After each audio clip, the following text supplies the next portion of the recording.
सुप्रभात दोस्तों। हम सब HLC लॉ कोड चैनल के माध्यम से जुड़ रहे हैं। नमस्कार, बहुत बहुत खुश रहिए सब जन। और हम कल जो चैनल पर वीडियो दिए थे उसका लास्ट लाइन था, जो 10 साल 20 साल 25 साल 50 साल जब कंपनी हम या आप या दुनिया के कोई भी लोग चला लेते हैं, वो कभी नहीं चाहेंगे कि हमारी कंपनी किसी स्तर से नुकसान में जाए, बंद हो जाए, तकलीफ़ आवे। और उनकी चाहत जो रहता है और डेवलपमेंट होना चाहिए। तो यहाँ पर में हमने उसको देखा है कि कहीं न कहीं हम नहीं चाहते हुए भी हमारा चाहत नहीं हो, उसके बाद भी जो प्रशासनिक पदाधिकारी है, प्रशासनिक सिस्टम है, वो जानबूझ करके हमको मजबूर कर देते हैं, बंद कर देते हैं, तकलीफ़ में डाल देते हैं। यहाँ तक हम लोग कल के वीडियो में देखे हैं, समझे हैं। आज मैं आपको बताना चाहता हूँ, महाराष्ट्र सरकार द्वारा बहुत ही जैसे ये जो प्रक्रिया जो मैं बता रहा हूँ, FIR वाला जो मैंने आपको बताया था, इसका जो रूपरेखा था उसके ऊपर हम आगे बढ़ते आ रहे हैं। इस जो केस जो मैंने आपको चतुश्रृंगी वाला जो केस नंबर बताया, भोईवाड़ा वाला जो पुलिस केस बताया, इससे संबंधित कंपनी का नाम जो है temple Rose Real Estate Private limited, इसके ऊपर ये केस हुआ था। दादर में इनका ऑफिस था, बहुत अच्छा था, बहुत सुंदर से काम चल रहा था। और ये केस में जो FIR 2 हो गया, और FIR होने के बाद सीधा मंत्रालय पहुंच गया 2017 में माननीय श्री फडणवीस साहब के पदस्थ समय में। और वो उन्होंने कुछ भी बिना जांच किए हुए, किसी तरह का देख रेख नहीं करते हुए, और अटैच करने के लिए जो ऑर्डर उन्होंने पास कर दिया, वो कितना दुखद हुआ है, उसके ऊपर हम सब बात कर रहे हैं। और मैं इसके ही आगे अभी आपको ये बता रहा हूँ कि महाराष्ट्र सरकार द्वारा बहुत ही नासमझी, वहाँ पर कुछ भी उन्होंने समझदारी नहीं दिखाया, बहुत तरह से कोई राय विचार नहीं लिए। उनके जो तमाम पदस्थ लोग होते हैं, IAS IPS से जुड़े हुए जो भी लोग होते हैं, उन्होंने विशेषज्ञ जो होते हैं इस विभाग का, उससे बिना राय विचार लिए हुए और उन्होंने जो निर्णय लिया वो बहुत ही नासमझी वाला विचार उन्होंने ले लिया। दुखद एकदम इसको बोला जाएगा, माना जाएगा, दुखद रहा ये फडणवीस साहब के सरकार में।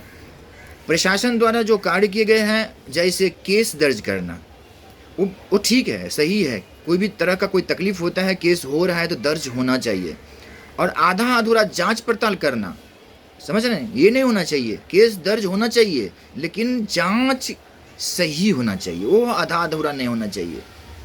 तो यहाँ पर क्या हुआ है, केस हुआ है लेकिन जांच आधा अधूरा हुआ है, बिल्कुल ही संशयास्पद है। संशय में इस बात को लेके आता है, इस मुद्दा को लेके आता है, यहीं से संशय चालू होता है।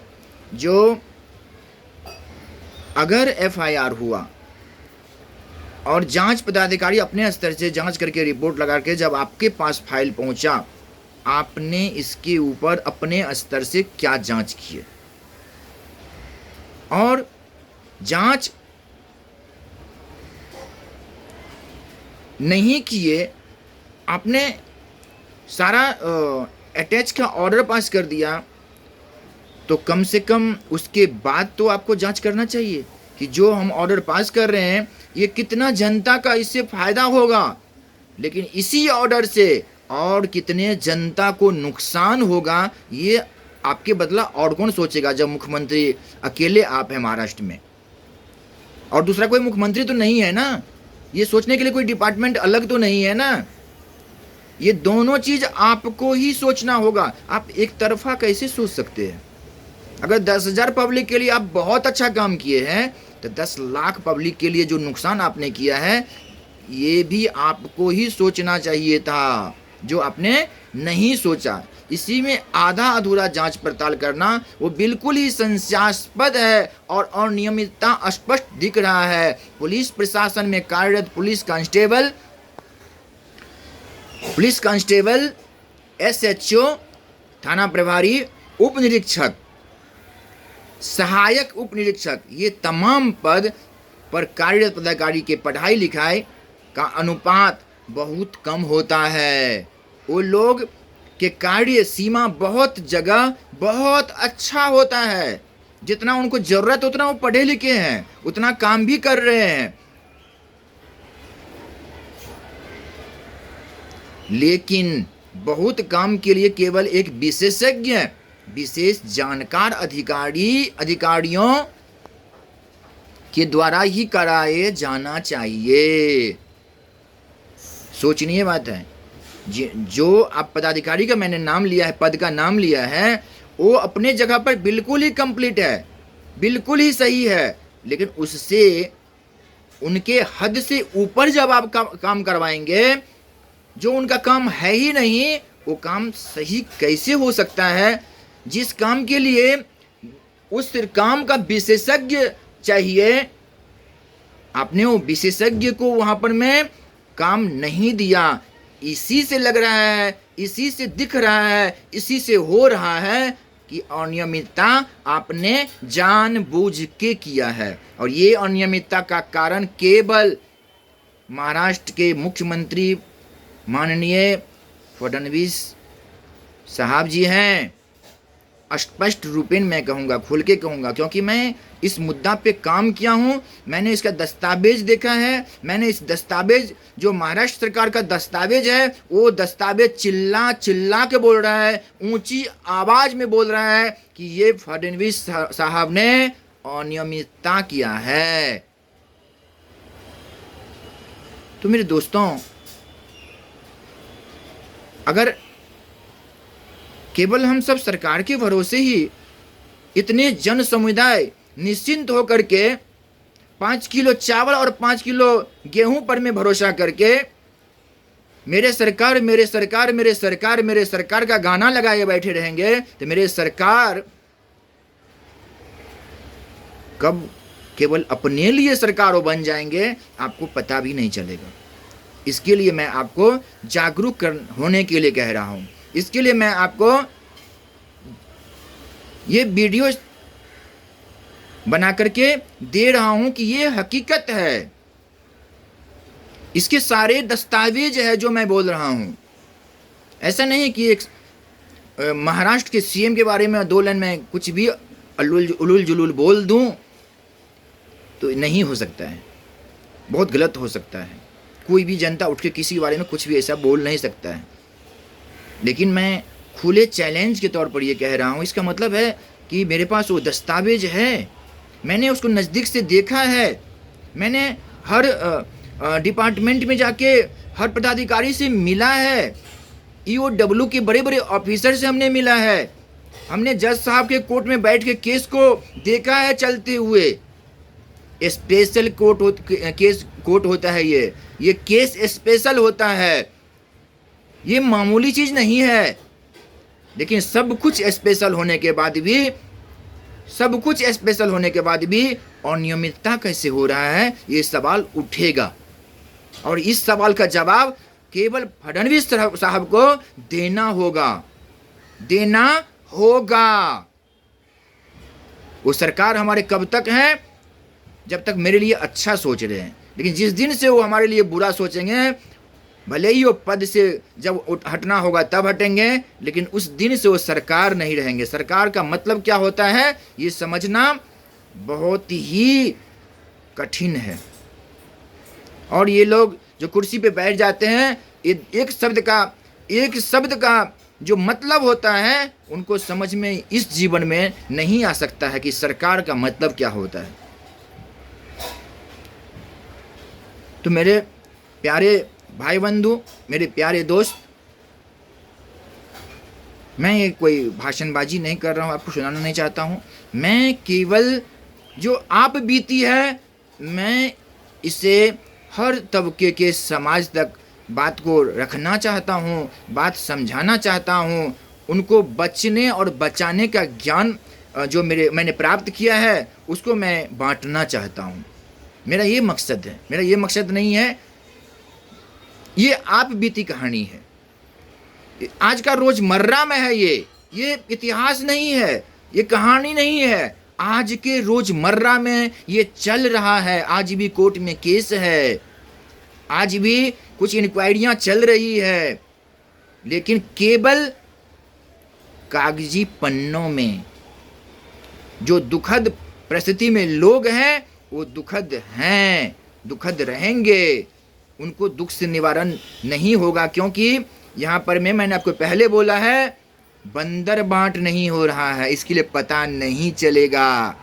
यहाँ पर ईमानदारी से बांटा जाएगा, बांटा जा रहा है। इसके लिए कोई भी बात, अंदर की बात अंदर ही रहेगा, और सामाजिक जो दुख है वो दुख ही रहेगा। इसके लिए आपको ध्यान दे करके इस वीडियो को देखना है। थोड़ा बड़ा हो जाए, छोटा हो जाए, फिर भी आपको रीड करना है, समझना है, और समझ करके वर्क करना है, वर्क करके आगे बढ़ना है। आप अपने लिए, अपने परिवार के लिए, अपने समाज के लिए थोड़ा समय देना है, थोड़ा सोचना है। सरकार तक तब बात पहुंचेगा जब हम सब जानेंगे। ये बहुत बड़ा दुखद परिस्थिति है, इसमें हम जैसे जैसे आगे बढ़ेंगे आपको मैं एक एक चीज़, एक दिन में एक एक चीज़ ही बताऊंगा, जो आप देखेंगे प्रूफ किसे कहता है। उनके जो जवाब आया है उसमें से आपको मैं बात बताऊंगा, वो कहना क्या चाहते हैं, दिखाना क्या चाहते हैं। कितना बेवकूफ़ है महाराष्ट्र में इतने मतलब अच्छे अच्छे पद पे काम करने वाले, वो मैं दिखाऊंगा आपको। उनकी भाषा में लिखा हुआ, उनके मैथ का हिसाब किया हुआ, क्या मैथ बनाते हैं। और जज साहब भी उस मैथ को देख के नहीं समझ पा रहे, वो सुनना ही नहीं चाहते, तो देखेंगे क्यों देखेंगे जब वो देखना ही नहीं चाहेंगे। तो हम कितना भी, हमारा वकील कितना भी दिखाना चाहे, वो क्यों देखेंगे जब वो देखना ही नहीं चाहते उस बारीकी को, जो बारीकी के ऊपर लाखों पब्लिक का लाखों करोड़ में नुकसान हो गया है। जो 2 पैसा कमा करके पसीना खून से मेहनत करके जमा करके लगाया है, उसे हड़प लिया गया है। जो लोग, वो लोग क्यों देखेगा, वो तो जानबूझ के किया है। इसके लिए मेरे दोस्तों आपको ध्यान देना है। आज औचित्य जानकारी हम प्राप्त करते हैं और आप तक ये औचित्य जानकारी ही देते हैं। जो सारा डॉक्यूमेंट है, सारा दस्तावेज है, और महाराष्ट्र सरकार द्वारा किए गए गलती से लाखों लाख जनता को बहुत से बहुत नुकसान होने वाले हैं, हुआ है और होने वाले हैं, और बहुत नुकसान हो भी गया है, जिसे औचित्य जांच पड़ताल करते हुए जनता को नुकसान से बचाने का प्रयास कर सकते हैं। अगर आज भी चाहे माननीय महोदय फडणवीस साहब, उनके पास बहुत ताकत है। अगर आज वो चाहे कि जनता को नुकसान नहीं होना चाहिए, आज भी बच सकता है, बहुत बच सकते हैं बहुत सारे जनता, लेकिन चाहे तो।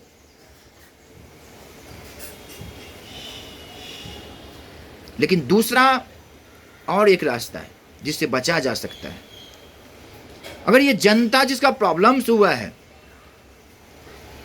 या जो जानकार जनता है जिसका नुकसान तो नहीं हुआ है लेकिन इतने लोगों का नुकसान देख रहा है, समझ रहा है, जो कानूनी प्रक्रिया को समझते हैं, वो अपने आप को बलिदान दे करके अगर जनहित याचिका के माध्यम से महाराष्ट्र हाई कोर्ट में जाए और मेहनत करे, तो ये सारे जनता का तब भी जान बच सकता है। लेकिन तब भी आशंका लगा रहेगा, क्या एक सरकार के खिलाफ, अपने सरकार के खिलाफ वही हाई कोर्ट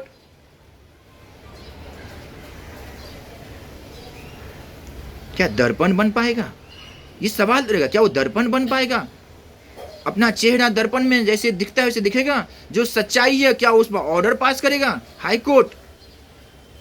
बहुत सारे ऑर्डर पास होते हैं, लेकिन बहुत सारे नहीं भी होते हैं।